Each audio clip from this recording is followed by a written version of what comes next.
আসসালামু আলাইকুম প্রিয় শিক্ষার্থীবৃন্দ, তোমরা যারা honours first year department of ইংলিশে রয়েছে, তোমাদের আজকে অত্যন্ত গুরুত্বপূর্ণ এবং খুব চমৎকার একটি কবিতা এখানে স্বাগত জানাচ্ছি। তোমরা দেখতে পাচ্ছ কবিতাটা হচ্ছে stopping by woods on a snowy evening. আমরা যে কোনো কবিতা শুরু করার আগে কিন্তু স্বভাবগতভাবে বা নিয়মিত দেখে আসছি যে কবি পরিচিতি, যিনি কবিতাটি লিখেছেন, ওনার মোটিভ, ওনার লেখার ধরন এবং ওনার লেখার স্টাইলগুলো আমরা বুঝে নেওয়ার চেষ্টা করি, যে আমাদের কবিতাকে একদম ভেতর থেকে গভীর থেকে বুঝবার জন্য আমাদের গুরুত্বপূর্ণ ভূমিকা পালন করে। যেমন আমরা যদি প্রথমেই হচ্ছে কবিতার নাম এবং কবির যে লেখার স্টাইল, এই দুটো যদি দেখে নিই, তাহলে কিন্তু আমাদের পুরো কবিতাটি বুঝতে সুবিধা হবে। আমরা কিন্তু দেখতে পাচ্ছি কবিতাটি কিন্তু অনেক বড় নয়, এখানে খুব ছোট একটি কবিতা। প্রত্যেকটি স্ট্যান্জায় 4টি করে লাইন আছে এবং 4টি স্ট্যান্জা রয়েছে। মাত্র 16 লাইনের একটি কবিতা।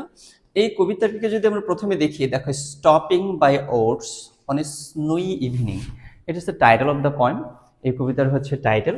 স্টপ মানে থেমে যাওয়া বা থেমে গিয়েছিল, এরকম একটি কিন্তু বোঝানো হচ্ছে। স্টপিং বাই ওটস, এই ওট মানে হচ্ছে আমরা সরাসরি জানি কিন্তু কাঠ, কিন্তু এটা ওটের সাথে যখন এস হবে তখন কিন্তু আর কাঠ বোঝাবে না, তখন কিন্তু বোঝাবে এই যে জঙ্গল। হ্যাঁ, এই দেখো ফরেস্ট, এই ফরেস্টকে রিপ্রেজেন্টস করবে। তাহলে আমরা আশা করি বুঝতে পেরেছো। তাহলে সেক্ষেত্রে স্নো তো আমরা জানি, আর ইভিনিং, ইভিনিং মানে বিকেল বেলায়। আমরা যদি একটু ভাবি, দেখো কবিতার মধ্যে অনেক কিছু ফিলোসফিক্যাল বিষয় থাকে এবং ডিপ কিছু মিনিং থাকে, যেগুলো আমাদের স্বাভাবিক কথোপকথনে আমরা সাধারণত ব্যবহার করি না।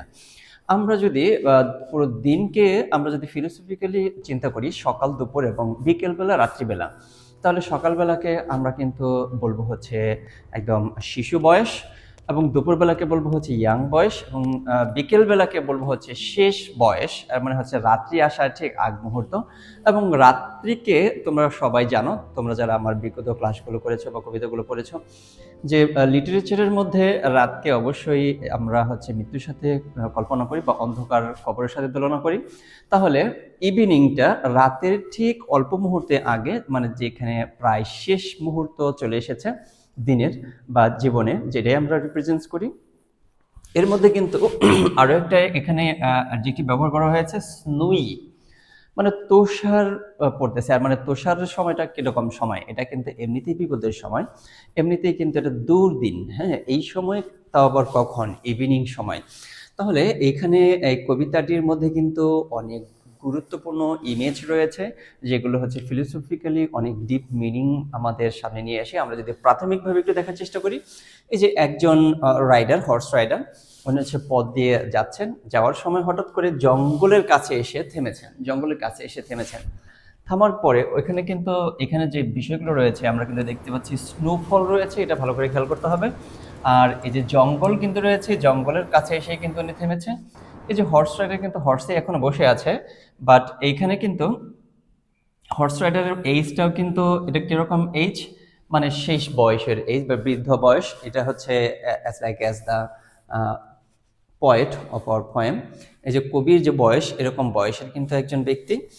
আর এখানে কিন্তু আরেকটা বিষয়, এখানে কিন্তু ঘোড়া, স্নো, ফরেস্ট, ইভিনিং, প্রত্যেকটিরই কিন্তু একটা মিনিং রয়েছে, এবং এই ইমেজগুলোর মিনিং কীরকমভাবে প্রকাশ করে সমস্ত কিছু আমরা বুঝে নেওয়ার চেষ্টা করব।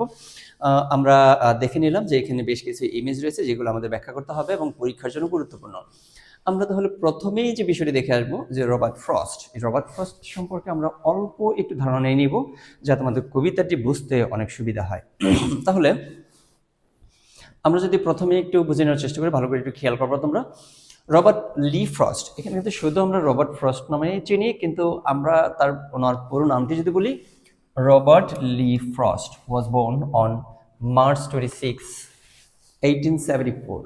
তাহলে 1874 সালে কিন্তু ওনার জন্ম, 1874 সালে ইন সান ফ্রান্সিসকো, ক্যালিফোর্নিয়া। এর মানে কি, উনি একজন আমেরিকান কবি, এটা কিন্তু মনে রাখতে হবে আমাদের। উনি একজন আমেরিকান কবি, উনি কিন্তু ব্রিটিশ বা ইংল্যান্ডের কবি না। আমরা কিন্তু ম্যাক্সিমাম যে কবিতাগুলো পড়ি, ম্যাক্সিমাম কবিতাগুলি কিন্তু আমরা পড়ি হচ্ছে ইংল্যান্ডের কবির লেখা, কিন্তু এই কবিতাটি রবার্ট ফ্রস্ট, উনি হচ্ছে আমেরিকান কবি। His father William Prescott frost junior, এখানে কিন্তু জুনিয়র শব্দটা এখানে ওয়াজ এ জার্নালিস্ট, তিনি কিন্তু একজন সাংবাদিক ছিলেন। অ্যান্ড হিজ মাদার ইসাবেল মরি ওয়াজ এ স্কটিশ ইমিগ্রেন্ট, মানে আমেরিকায় আমেরিকায় তাহলে ওনার মা যে ইসাবেল মরি উনি কিভাবে এসেছিলেন, ইমিগ্রেন্ট করে এসেছিলেন, অন্য একটি দেশ থেকে উনি কিন্তু আমেরিকাতে গিয়েছিলেন। তাহলে আমরা কিন্তু বুঝতে পেরেছি ওনার বাবা হচ্ছে আমেরিকান এবং সরি উইলিয়াম স্কট, মানে এই যে এখানে দেখো প্রেসকট ফ্রস্ট ওয়াজ এ জার্নালিস্ট ছিলেন এবং এখানে কিন্তু আমরা দেখতে পাচ্ছি ওনার জন্ম হয়েছিল ক্যালিফোর্নিয়াতে। এবং কোথায় এইখানে স্কটিশ ইমিগ্রেন্ট, আমার কোথায় থেকে এসেছিলেন, স্কটল্যান্ড থেকে এসেছিলেন। When frost was 11 his father died. এখানে কিন্তু আমরা দেখেছি যে কমন একটা বিষয় আমরা দেখতে পাচ্ছি, তোমরা যদি খেয়াল করে দেখো ম্যাক্সিমাম বড় কবি সাহিত্যিকদের বাবা মা অথবা বড় একটি শখ ছোটবেলায় পেয়েছেন। এখানে কিন্তু দেখেছি ওনার বাবাকে উনি মাত্র 11 বছর বয়সে উনি হচ্ছে হারান। কি কারণে হারান? এই যে টিউবারকুলোসিস, কমন একটা রোগ ওই সময়, টিউবারকুলোসিস, যক্ষা রোগ। দ্য ফ্যামিলি মুভ টু লরেন্সে চলে যায়, মানে অন্য একটি জায়গায় চলে গেল ফ্যামিলি তার বাবার মৃত্যুর পরে, to live with his grandparents, তার গ্র্যান্ড প্যারেন্টসদের সাথে বসবাস করার জন্য ওইখানে কিন্তু চলে গেলেন। First was a bright student and graduated from Lawrence High School. Lawrence High School থেকে কিন্তু উনি গ্রাজুয়েটেড হলেন এবং উচ্চ শিক্ষিত ছিলেন, এটা আমরা জানতে পারলাম। এরপর আমরা আরেকটু বিষয় দেখি। হি try college at Dartmouth and letter Harvard but never finished his degree. তার ডিগ্রি কিন্তু শেষ করতে পারেনি। ইনস্টেড, পরিবর্তে he work at many jobs. তিনি কিন্তু অনেকগুলো চাকরি করেছেন। কি কি চাকরি করেছেন এটা একটু দেখে নিন। টিচার হিসেবে চাকরি করেন, কোবলার হিসেবে চাকরি করেন, ইভেন অন এ ফার্ম, এমনকি ফার্মেও কাজ করেন। এখন ম্যারেজ অ্যান্ড আর্লি স্ট্রাগলস, এখানে দেখি first married Elinor White in 1895 after years of দেখো কোর্টশিপ। আচ্ছা দেখি, দে হ্যাড 6 চিলড্রেন, তাদের 6জন শিশু ছিলেন, মানে সন্তান ছিলেন। দো স্যাডলি, দুঃখজনকভাবে অনেকেই কিন্তু মারা গিয়েছিলেন। যে মানে পরিবারের ছোট সন্তান মারা গেলে তাহলে সেই ক্ষেত্রে তাদের কিন্তু অনেক বড় চাপ যায় বা মানসিক একটা পীড়া যায়। ছোটবেলায় দেখেছি তার বাবা মারা গেছেন এবং পরবর্তীতে দেখেছি যে তার সন্তান একের পর এক মারা গিয়েছেন, অনেক সন্তানই মারা গিয়েছেন। আচ্ছা এরপর দেখি he wanted to be a poet but success was slow. সে কিন্তু ধীরে ধীরে মানে সফলতা পেয়েছেন। He worked on farm in New Hampshire with while writing poetry in his spare time. সে কিন্তু খামারে কাজ করতেন। খামারে কাজ করার যে অবসর সময়টুকু, ঠিক এই অবসর সময়টুকুতে তিনি শুধু কবিতা লিখতেন। আচ্ছা, in 1912 discouraged by his lack of recognition in America, Frost and his family moved to England. কোথায় চলে গেল? ইংল্যান্ডে চলে গেল। এই দেখো ইংল্যান্ডে কিন্তু মুভ করলেন এবং পরবর্তীতে ইংল্যান্ডে যাওয়ার পরেই কিন্তু ওনার কবিতার এবং কবি হিসেবে উনি কিন্তু কদর পাওয়া শুরু করে দিলেন এবং ধীরে ধীরে উনি হচ্ছে একজন বিখ্যাত কবিতে রূপান্তর হলেন। First later years brought both great success and personal sorrows. His wife Eo died in 1938. 1938 সালে উনি কিন্তু মারা গেলেন, ওনার wife. He lost more children in adulthood. These tragedies after gave him poetry its depth and sadness beneath the surface. আচ্ছা এখানে কিন্তু একের পর এক সদস্য হারানোর কারণে তার ওয়াইফকে হারিয়েছেন, তার সন্তানদের হারিয়েছেন। এই যে স্যাডনেস, তার জীবনের যে দুঃখ দুর্দশা, এটা কিন্তু তার কবিতায় একটা গভীরতা দেয়, একটা গভীরতা দিয়েছিল। এরপরে দেখি, despite his private grief, Frost became a public figure, giving reading, lecture, becoming known as the voice of New England. এই যে ইংল্যান্ডে যাওয়ার পরে কিন্তু আমরা দেখেছি উনি কিন্তু আমেরিকায় জন্মগ্রহণ করেছেন, ওনার মা ছিলেন স্কটল্যান্ডের। পরবর্তীতে কিন্তু উনি ইংল্যান্ডে চলে যান। ইংল্যান্ডে চলে যাওয়ার পরেই কিন্তু ধীরে ধীরে ওনার সাকসেস আসতে থাকে।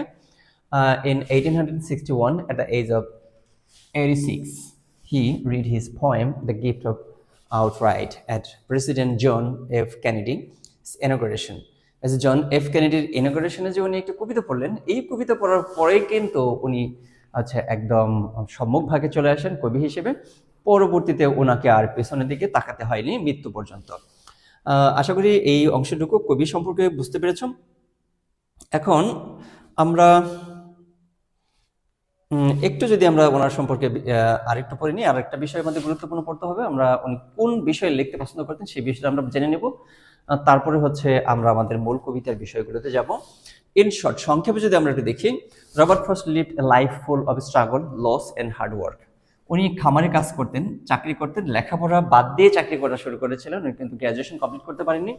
ওনার সন্তানদের হারিয়েছেন, কঠোর পরিশ্রম করেছেন, স্ট্রাগল করেছেন বেঁচে থাকার জন্য, টিকে থাকার জন্য। But he return those experience into poetry that spoke millions.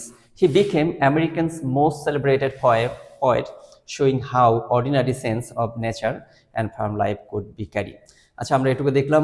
এরপরে আমরা অল্প একটি বিষয় দেখব, যেটা হচ্ছে আমাদের কবিতা পড়ার জন্য গুরুত্বপূর্ণ, যেটা জানলে আমাদের কবিতা বুঝতে সুবিধা হবে, পড়তে সুবিধা হবে, থিমটা আমাদের একোয়ার করতে সুবিধা হবে, এর সাথে পরীক্ষায় অ্যান্সার করতে সুবিধা হবে। রবার্ট ফ্রস্ট আসলে কি ধরনের কবিতা লিখতে পছন্দ করতেন, কবিতার মধ্যে কি ধরনের থিম উনি রাখতেন, এটা যদি আমরা একটু দেখার চেষ্টা করি। Robert frost mainly prefer lyric. আমরা জানি লিরিক হচ্ছে একটি ছন্দ থাকবে। ন্যারেটিভ কবিতা লিখতেন, ন্যারেটিভ। আর এই কবিতার মধ্যে কি কি থাকতো? নেচার বেসড, প্রকৃতি থাকতো।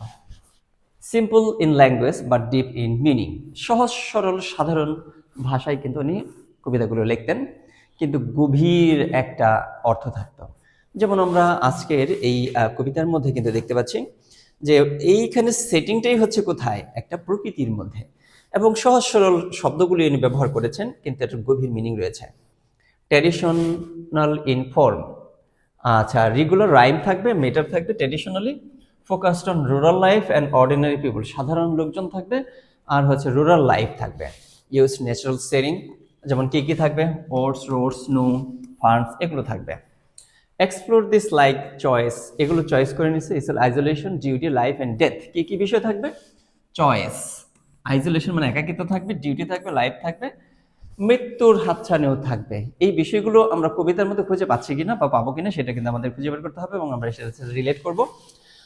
Right in a conversational realistic tune, often called a nature poet with modern ideas. এখানে কিন্তু ওনাকে প্রকৃতির কবিও কিন্তু বলা হইতো, কারণ উনি প্রকৃতি নিয়েই লিখতো। যেমন stopping by woods on a snow evening, এইখানে কি কি উনি রিফ্লেক্ট করেছেন, এখানে কিন্তু প্রকৃতি দেখিয়েছেন, স্নো, হর্স, এরপরে হচ্ছে মানে এখানে ফরেস্ট মানে ওটস, এগুলো কিন্তু দেখিয়েছেন উনি। এগুলো দেখিয়েছেন, মানে নেচারের একটা টাচ রয়েছে, ডিপ রিফ্লেকশন রয়েছে একটা। যেমন এখানে কিন্তু হর্সের একটা মিনিং রয়েছে, রেসপন্সিবিলিটি বা ডিউটি। আর এখানে কিন্তু ইভিনিং এর একটা মিনিং রয়েছে, এটা হচ্ছে end of the life, very near to the death. এবং ফরেস্টের একটা মিনিং রয়েছে, পিস, সাইলেন্স অ্যান্ড কোয়েটনেস, এবং নিয়ার অ্যাবাউট ডেথ। এটা কিন্তু এখানে কিন্তু প্রত্যেকটিরই মিনিং রয়েছে। রুট নট টেকেন, এটা পরবর্তীতে তোমরা পড়বে, এখানে তোমাদের পাঠ্য নেই। সংক্ষেপে যদি বলি, Robert frost prefer writing traditional poetry about nature that reveals deep truth about human life. এই বিষয়গুলো আমরা অ্যাট এ গ্লেন্স অল্প পরিমাণে জেনে নিলাম, যা আমাদের এই ছোট্ট একটি কবিতা, এই কবিতার ডিপ মিনিং, গভীরের যে আমাদের অর্থ রয়েছে, সেই অর্থটা বোঝার জন্য সহায়তা করবে। আশা করি তোমরা এই অংশটুকু বুঝতে পেরেছো, এবং পরবর্তীতে আমরা কিন্তু কবিতার বিষয়ে জানার জন্য চেষ্টা করবো, এবং এই কবিতার মধ্যে কি কি এখানে সিম্বল ব্যবহার করা হয়েছে, প্রতীক ব্যবহার করা হয়েছে, এগুলো আমরা বোঝার জন্য চেষ্টা করবো, এবং এটা জানা অত্যন্ত জরুরি। আশা করি তোমরা সেই ধারাবাহিক ক্লাসগুলো দেখবে, এই প্রত্যাশা রেখে তোমাদের সবাইকে ধন্যবাদ জানাচ্ছি আজকে এই ক্লাসটুকু মনোযোগ দিয়ে দেখার জন্য। ধন্যবাদ সবাইকে।